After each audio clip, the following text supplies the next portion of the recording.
네. 네덜란드의 노르웨이의 로갈런드라는 지역이 있는데 거기에 하라고 하는 도시가 관광 도시입니다. 그 하라는 도시에 양의 교회라는 것이 지역의 명물입니다. 지역 명소인 이 교회 종탑 밑에는 양이 한 마리가 새겨져 있습니다. 여기에는 아주 귀한 사연이 있습니다. 이 교회를 처음 세울 때 교회 종탑 설치를 위해 작업하던 인부가 그만 발을 헛디뎌서 밑으로 떨어졌습니다. 아찔하리입니다. 바로 그 순간에 그 공사 현장 밑에는 일단의 양무리들이 지나가고 있었는데요. 사고 순간을 목도하던 사람들이 저런 이런 순간에 그 인부가 밑으로 팍 떨어졌습니다. 그야말로 치명적인 일이었습니다. 근심으로 가득 찬 사람들이 사고 현장으로 몰려갔습니다. 그런데 놀랍게도 그 추락한 인부가 조금 있다가 아무도 다친 데 없는 듯한 표정으로 그 자리에서 서서히 일어납니다. 사람들이 와 하며 환호성을 지릅니다. 그런데 그 인부가 일어난 그 자리 밑에 양이 한 마리 죽어 있었습니다. 바로 그 추락하는 인부가 양 위에 떨어진 거예요. 양이 그래도 덩치가 제법 있고 또 털이 많으니까 그만큼 쿠션 충격 완화 장치가 돼서 그 인부는 그나마 일어날 수가 있었지만 그 양이 그 인부를 대신해서 죽었던 겁니다. 그래서 사람들은 그 교회를 건축하는 분들은 그런 양의 귀한 헌신 또 그 아름다운 생의 희생 이런 것들을 두고 기억을 하기 위해서 건축하던 그 교회 이름을 양의 교회라 그렇게 이름을 짓고 그 교회 종탑 밑에 양 한 마리를 특별히 새겨 놓았다고 합니다. 참 감사하고도 놀랍게도 오늘 본문에서 베드로 사도는 우리를 위하여 고난을 받으신 세상 죄를 지고 가는 하나님의 어린 양 예수 그리스도 우리 주님의 사랑을 우리에게 증거하고 있습니다. 베드로 사도는 그의 시대에 주의 종된 모든 그리스도인에게 그리고 이 말씀을 읽는 모든 시대의 그리스도인들에게 고난이 본이 되신 예수님의 그 자취를 우리가 본받고 따라가자고 오늘 성경에서 촉구하고 있습니다. 오늘 본문은 이렇게 시작합니다. 사환들아 오이케토스 헬라어로 이런 어느 집안에서 주인의 권위 아래 일을 하며 집안일을 돌보며 몸종과 같은 신분으로 그렇게 죽도록 일을 하는 자들을 사환들아입니다. 영어 성경에는 slaves 노예들아 그렇게 칭하고 있습니다. 베드로가 살던 로마 시대는 철저히 계층과 신분이 나누어진 구분된 그런 시대였습니다. 로마 시민권이 있는 사람과 로마 시민권이 없는 사람 크게 나누어졌습니다. 로마 시민권을 가진 자라도 황제나 혹은 원로원 의원이나 기사단 같은 그런 그룹과 그 밑에 그 일반 국가로부터 배급을 받으며 살고 있는 일반 로마 시민권자가 나누어졌습니다. 황제라든지 원로원 의원들은 무한한 권력을 누렸습니다. 하지만 황제가 주는 식량을 배급받으며 살아가는 로마의 시민권자들은 평범합니다. 이들은 권력이나 특권이나 혹은 명성에서도 제한을 받았습니다. 자유민이었지만 황제 같은 귀족 같은 권세는 누리지를 못했습니다. 그냥 평민으로 살아갑니다.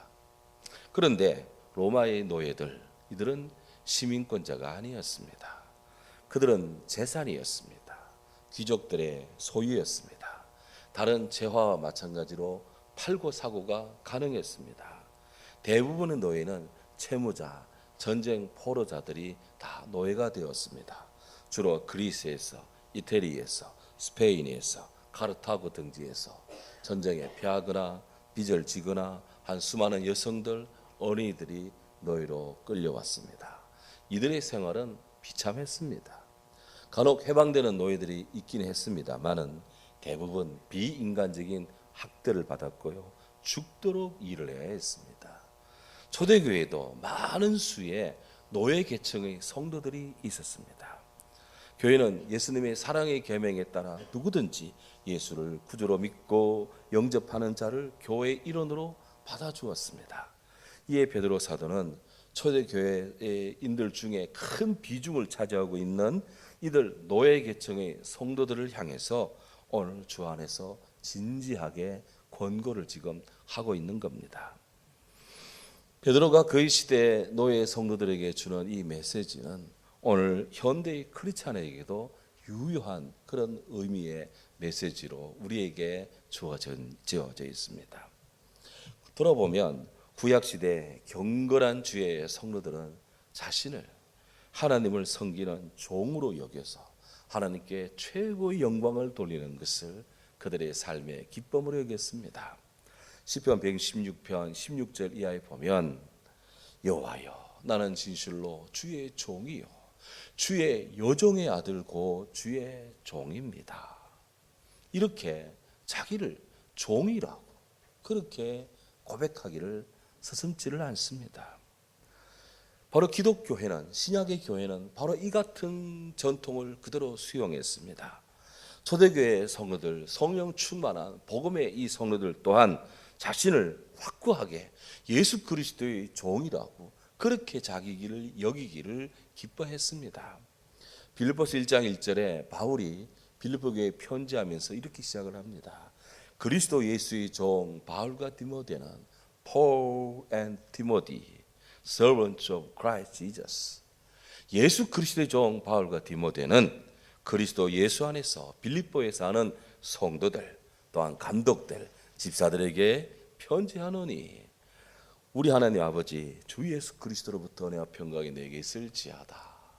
사도는 자신을 예수님의 종이라고 이야기를 하고 있습니다. 야고보 1장 1절 여기 야고보서의 저자 야고보는 예수님 동생입니다. 예수님 동생 야고보는 하나님과 예수 그리스도의 종 야고보는 흩어져 있는 12지파에게 무난합니다. 이렇게 자기를 종이라고 여깁니다. 사도 요한계시록 1장 1절에서 예수 그리스도의 계시라 이는 하나님이 그에게 주사 반드시 속히 일어날 일들을 그 종들에게 보이시려고 그의 천사를 그의 종 요한에게 알게 하신 것이다. 하나님이 주시는 어마어마한 하나님이 열어 보이는 어마어마한 계시를 받는 요한은 그 자신을 종이라고 여겼습니다. 하나님의 사람들, 주님의 일꾼들은 자신을 주인으로 여기지 않았습니다. 하나님의 사람들, 주의 사람들은 그 자신을 종이라고 여겼습니다. 청지기로 여겼습니다. 청지기, 오이케토스, 영어로는 스튜어드. 이들은 주인의 것을 맡아 하는 사람들입니다. 청지기는 주인이 아닙니다. 청지기는 주인의 것을 관리하는 사람입니다. 청지기는 주인을 위해 사는 머슴이요 종입니다. 청지기는 자기 주장을 하지 않고 주인이 시키는 대로 일을 하고 관리하고 주인의 기쁨을 위해 사는 존재입니다. 교회는 이런 청지기 의식을 오늘 우리에게 말씀하고 있습니다. 사도 베드로가 교회 성도들을 일컬어 종들아, 사환들아 라고 부른 것은 그리스도인은 오직 하나님 뜻에 순종하며 충성하는 머슴이 되어야 된다. 그런 강조입니다. 하나님 앞에서 나의 주장이 아니라 주의 뜻이 무엇인가 분별을 하고 하나님의 뜻을 위해 살고 하나님의 것을 관리하며 하나님의 기쁨을 위해 살아야 한다. 이게 크리스찬의 귀한 정체성이다. 이것입니다. 오늘날 세상이 이토록 피곤하고 험악하고 평안이 없는 것은 모두가 다 주인이 되고자 하고 종이 되고자 하는 자가 없기 때문이다. 있어도 아주 미약하기 때문입니다. 나의 꿈과 희망으로 충만하고자 하면 할수록 어느새 우리들의 영혼은 무뎌지고 굴절됩니다. 메마르고 황량한 허벌판 같은 그런 가슴에 퇴적되는 영적 고갈이 심화되면서 기진맥진, 탈진이 가속화됩니다. 죄송한 마음, 자괴감, 박탈감, 그런 실망, 분노가 뒤엉켜 살고 있습니다. 다 우리들 자신, 우리 사회에 청지기의식이 빈곤하기 때문에 일어나는 결과들이다 하는 거예요. 바로 이런 점에서 베드로 사도는 주의 성도들에게 청지기 영성, 스튜어드십 스피리추얼리티를 지금 강조하고 있습니다. 그래서 오늘 18절에 범사에 두려워함으로 주인들에게 순종하라. 지금 노예 성도들에게 주는 메시지예요. 범사에 두려워함으로 주인을 두려워하라는 겁니다. 그 위에 있는 하나님 당연히 경외하며 두려워하며 동시에 땅에 있는 종들에게, 주인들에게 종들로서, 청지기로서 두려워함으로 순종하세요. 그것입니다. 영화에서 간혹 보잖아요. 종들이 반란을 일으킵니다. 주인의 말에 거역합니다. 주인을 속입니다. 주인을 해하려고 위해를 가합니다. 적발되면 어떻게 됩니까? 그냥 간혹한 처벌을 받습니다. 죽지 않으면 다행입니다. 몸이 절단되기도 하고 심한 경우는 죽음을 당합니다. 베드로 역시 이러한 그 로마 시대의 관습을 잘 알고 있었습니다. 그럼에도 불구하고 현재 종의 신분인, 노예 신분인 주의 성도들에게, 예수를 믿고 있는 자들에게 두려워하며 그렇게 해서 주인들에게 순종하세요. 그렇게 당부합니다. 너희가 선하고 관용을 베푸는 자들에게만이 아니라 까다로운 자들한테도 그리하라. 그렇게 말합니다. 특히 베드로 사도는 그들이 섬기는 주인이 같이 예수를 믿는 기독교인이라고 해도 그들에게 충성하기를 게을리하지 말라.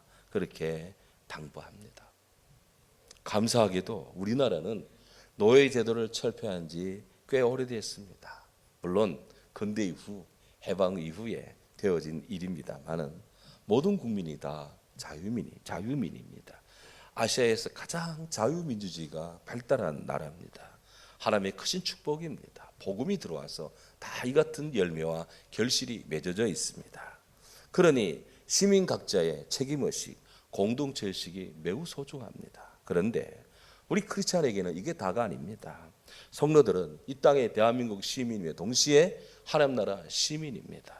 따라서 우리는 하나님 나라의 시민으로서, 하나님 나라 백성으로서 하나님의 법을 사랑하며 하나님의 법을 따라 살아가야 될 윤리적, 도덕적, 그리고 신앙적 책무가 있고 의무가 있습니다.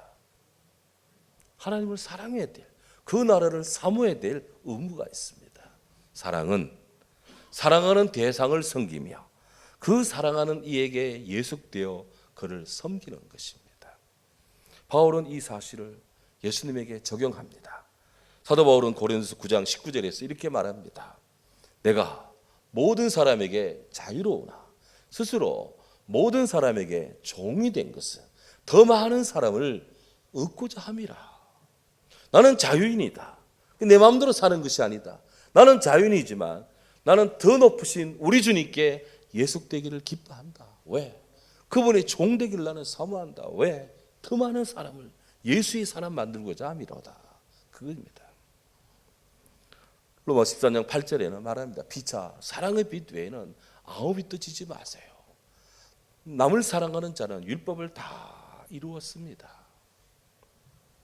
이 말씀을 깊이 묵상한 마틴 루터는 그리스도인의 자유라고 하는 책에서 그리스도인은 자유로운 만물의 지배자이며 그 누구에게도 예속되어 있지 않습니다. 동시에 그리스도인은 충실한 만물의 종이며 모든 사람에게 예속되어 있습니다. 우리는 자유인으로서 누구도 우리 자유를 건드릴 자 없습니다. 동시에 우리는 모든 이에게 종이 됩니다. 왜? 예수님을 섬겨야 되기 때문에.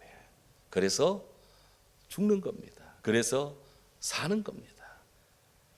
베드로는 권고합니다. 부당하게 고난을 받아도 하나님을 생각함으로 슬픔을 참으면 이는 아름다운 것입니다. 하지만 죄가 있어 매를 맞고 참으면 무슨 칭찬이 있겠습니까? 그러므로 선을 행함으로 고난을 받고 참으면 하나님 앞에 아름다운 것입니다. 초대교회 때부터 오늘에 이르는 우리 기독교회를 형성하는 청지기 영성의 정수입니다. 노예교회, 노예 성도들에게 주님을 믿음으로 참고 견디며 때때로 고난이 와도 모든 성도들은 예수님을 그렇게 섬기듯이 그들의 상전을 섬기고 시대를 복음으로 섬겨가세요. 그렇게 촉구합니다. 베드로 사도는 예수 그리스도의 종인 모든 성도들이 참 주인이신 예수 그리스도를 어떻게 섬겨야 될지, 이 땅에서도 우리가 어떻게 살아야 될지 우리에게 말씀합니다. 단도직입적으로 주인의 명령에 철저히 순복하되 주인을 위해 고난받기도 즐거워하라 라고 하는 것입니다. 애매히 고난을 받아도 하나님을 생각함으로 참으면 복이 있다. 연속 사극 보면 주인공이 얼마나 고난을 받습니까? 1편부터 끝날 때까지 고난을 받다가 그리고 마지막에 영광 다 걷고 거기 딱 끝나는 것입니다. 살펴보면 삶이 얼마나 부조리합니까? 살다 보면 얼마나 억울하고 애매한 경우가 참 많습니까? 얼마나 섭섭한 일이 많습니까? 왜 그렇게 사람들은 내 마음을 알아주지 못하 하면서 그냥 그렇게 애타할 경우가 얼마나 많습니까? 인생은 모순 덩어리입니다. 그런데 너무 섭섭하게 여기지 마십시오. 죄 없으신 예수님께서도 너무나 죄인들에게 너무나 많은 욕을 당했습니다. 예수님 십자가에 못 박히시는 육체의 고난, 이루 말할 수가 없습니다. 예수님 오시기 전 약 1000년 전에 다윗이 시편 22편 14절 16절에서 메시아 우리 주님이 당하시는 고난을 아주 상세하게 그렇게 예언을 했습니다. 이렇습니다. 나는 물같이 쏟아졌으며 내 모든 뼈는 어그러졌으며 내 마음은 밀락 같아서 내 속에서 녹았으며 내 힘이 말라 질그릇 조각 같습니다. 내 혀가 입천장에 붙었습니다. 1000년 전, 예수님 오시기 1000년 전, 지금부터 3000년 전 다윗이 예수 그리스도의 고난을 이렇게 묘사할 수가 있다니, 이건 주의 계시고 성령의 역사 아니고는 이건 할 수 없는 일을 그분이 그렇게 논했습니다. 실질적으로 십자가 달리신 예수님, 성전을 헐고 사흘 만에 짓겠다는 자여, 만일 네가 하나님의 아들이거든 네 자신을 먼저 구원하고 이 땅에 내려오시오 라고 하는 멸시와 조롱.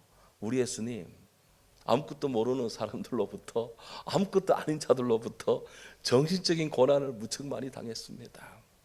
십자가 달린 예수님, 엘렐라마 사박다니, 나의 하나님 나의 하나님 어찌하여 나를 버리셨나이까 라고 이렇게 토할 정도로 영적인 고뇌에 우리 주님 봉착했습니다. 하지만 낙심하지 마십시오. 우리 예수님 승리하셨습니다. 사도행전 2장에서 성령 충만한 베드로가 일어나 외칩니다. 그런즉 이스라엘 온 집안 확실히 알지니 너희가 십자가 박아 죽인 이 예수를 하나님이 주와 그리스도가 되게 하셨느니라. 아멘. 이것이 복음입니다. 이것이 그리스도인의 승리입니다. 참으로 깊은 말씀입니다. 청지기 영성의 결정은 바로 고난의 주 예수 그리스도를 믿고 사랑하며 순종하면서 우리도 주님의 그 고난에 동참하는 거예요. 아파도 주님을 생각하며 아픈 우리가 되기를 바랍니다. 예수님 말씀합니다. 의를 위하여 박해를 받는 자는 복이 있나니 천국이 그들의 것입니다. 너희로 말미암아 나로 말미암아 너희를 욕하고 거짓으로 너희를 박해하고 거짓으로 너희를 거슬려 모든 악한 말을 하고 그럴 때는 너에게 복이 있다. 기뻐하고 즐거워하라. 너희 전에 있던 선지자들 하늘의 상이 크고 너희 전에 있던 선지자들도 이같이 박해를 받았느니라. 살아가면서 예수님 이름 때문에 욕 한번 들어보지 않고 멸시 천대 한번 받아보지 않은 사람들은 신앙생활 다시 한번 점검해야 돼요. 일평생 카페트 속에 살아간다면 다시 한번 생각해야 돼요. 뭐 그렇다고 일부러 나가서 사고치고 뭐 고난 당할 일은 없습니다만 우리는 우리를 사랑하시는 주 예수 그리스도, 우리 주님께서 보이신 그 청지기, 그 영성을 우리는 강화하며 주님의 고난에 동참하도록 힘써야 됩니다.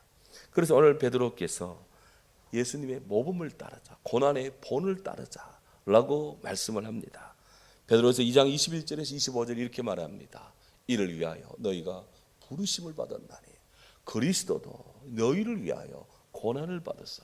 우리 예수님 고난이 남을 위한 고난이 아닙니다. 자기를 위한 고난이 아닙니다. 너희를 위하여 고난을 받았나니. 이것은 바로 저와 우리 성도님들 개개를 위한 우리 주님의 고난이라는 것입니다.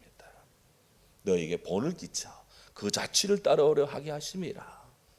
그는 죄를 범하지 아니하시고 그 입에 거짓도 없으시며 욕을 당하시되 맞대어 욕하지 아니하시고 고난을 당하시되 위협하지 아니하시고 오직 공의로 심판하시는 하나님께 부탁하셨다. 혹 고난을 받고 섭섭한 분이 있다면 하나님께 부탁하시기 바랍니다. 친히 나무에 달려 그 몸으로 우리 죄를 담당하셨으니 이는 우리 죄에 대하여 죽고 의에 대하여 살게 하려 하심이라. 아멘. 그가 채찍에 맞음으로 우리가 나음을 입었다. 너희가 전에는 양모같이 방황하고 그렇게 길을 잃었더니 이제는 너희 영혼의 목자장이고 감독 되신 이에게 돌아왔도다. 그렇습니다. 돌아왔도다. 이 말씀을 준비하는데 돌아왔다다. 이 찬양이 생각나더라고요. 387장 찬송 같이 한번 부르겠습니다. 멀리 갔더니 처량하고 고나요.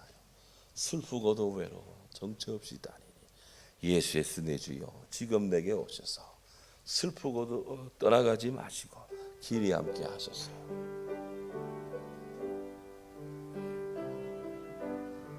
우리 주님께로 돌아옵시다. 멀리 갔더니 처량하고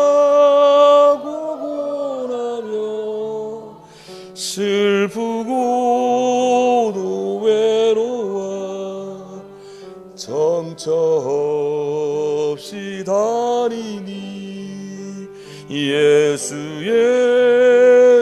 내 주여 지금 내게 오셔서 떠나가지 마시고 길이 함께 하소서. 3절 다니다가 쉴 때에 쓸쓸한 곳 만나도 홀로 있게 마시고 주여 보하소서. 예수 내 주여 지금 내게 오셔서 떠나가지 마시고 길이 함께 하소서.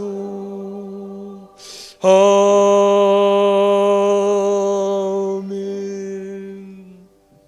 우리 사랑하는 성도 여러분, 우리 모두 주님의 성령으로 충만해서 청지기 영성을 강합시다. 우리는 주의 종들입니다. 기도합니다. 하나님 감사합니다. 우리로 하여금 주님의 주인이 아니요 종임을